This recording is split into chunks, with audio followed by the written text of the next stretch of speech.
တကားမဖွင့်တဲ့အခန်းအပိုင်းလေးမင်းကနောက်ထပ်ဧည့်သည်ပဲအဲ့ဒီအတန်ကိုကြားလိုက်တဲ့အချိန်မှာကျော်မင်းရဲ့တကိုယ်လုံးအေးဆက်သွားတယ်သူ့နောက်မှာရက်နေတဲ့မျက်နှာမရှိတဲ့မိန်းမကြီးကိုမြင်လိုက်ရတဲ့အချိန်အသက်ရှူတန်တောင်မထွက်နိုင်တော့ဘူးဖုံးမီးကတုံတုံရင်ရင်လင်းနေတယ်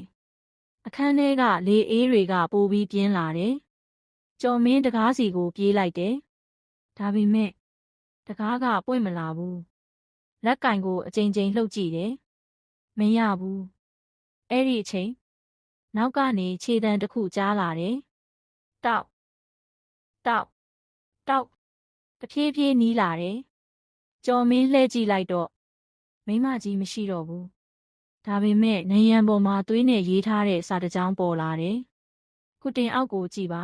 ။ကျော်မင်းမကြည့်ချင်ဘူး။ဒါပေမဲ့စိတ်ထဲကမသိတဲ့အားတစ်ခုကဆွဲခေါ်နေတယ်။သူဒူးထောက်ပြီးကတင်အောက်ကိုဖုံးမီးနဲ့ထိုးကြည့်လိုက်တယ်။အမှောင်ထဲမှာမျက်လုံးနှလုံးအနီရောင်မျက်လုံးနှလုံးကသူ့ကိုပြန်ကြည့်နေတယ်။အာကျော်မင်းနောက်ဆုတ်လိုက်တယ်။ဒါပေမဲ့မျက်လုံးတွေကပျောက်သွားပြီ။အဲ့ဒီအချိန်မှာပဲအခန်းရဲ့ထောင်းတနေရာကနေအတန်သေးသေးလေးတစ်ခုထွက်လာတယ်။ကျေးဇူးပြုပြီးကူညီပါဒီတစ်ခါအတန်ကငိုတန်မဟုတ်ဘူး။ကြောက်ရွံ့နေတဲ့ကလေးမလေးတယောက်ရဲ့အတန်လိုပဲကျော်မင်းအတန်လာတဲ့နေရာကိုလိုက်ရှာတယ်။နယံတစ်ဖက်မှာဓာတ်ပုံအဟောင်းတုံတွေ့တယ်။ဓာတ်ပုံထဲမှာမိသားစု၃ယောက်ဖခင်မိခင်သမီးငယ်ဒါပေမဲ့သမီးငယ်ရဲ့မျက်နှာကိုတယောက်ယောက်ကအနက်ရောင်မင်းနဲ့ဖြတ်ထားတယ်။ဓာတ်ပုံနောက်ကျောမှာစာတစ်ကြောင်းရေးထားတယ်။မသေးတဲ့သူသေသွားတယ်။ကျော်မင်းစာကိုဖတ်ပြီးချိန်မှာအခန်းထဲကမီးတွေရုတ်တရက်ပြန်လင်းလာတယ်။နယံတစ်ခုလုံးမှာဓာတ်ပုံတွေပေါ်လာတယ်။ဓာတ်ပုံတိုင်းမှာအဲ့ဒီသမီးငယ်ပဲပါနေတယ်။ဒါပေမဲ့ဓာတ်ပုံတိုင်းရဲ့နောက်ွယ်မှာအရေးမဲကြီးတစ်ခုရက်နေတယ်။ကျော်မင်းကြည့်ရင်အရေးမဲကြီးရဲ့မျက်နှာကိုမြင်လာတယ်။အဲ့ဒါ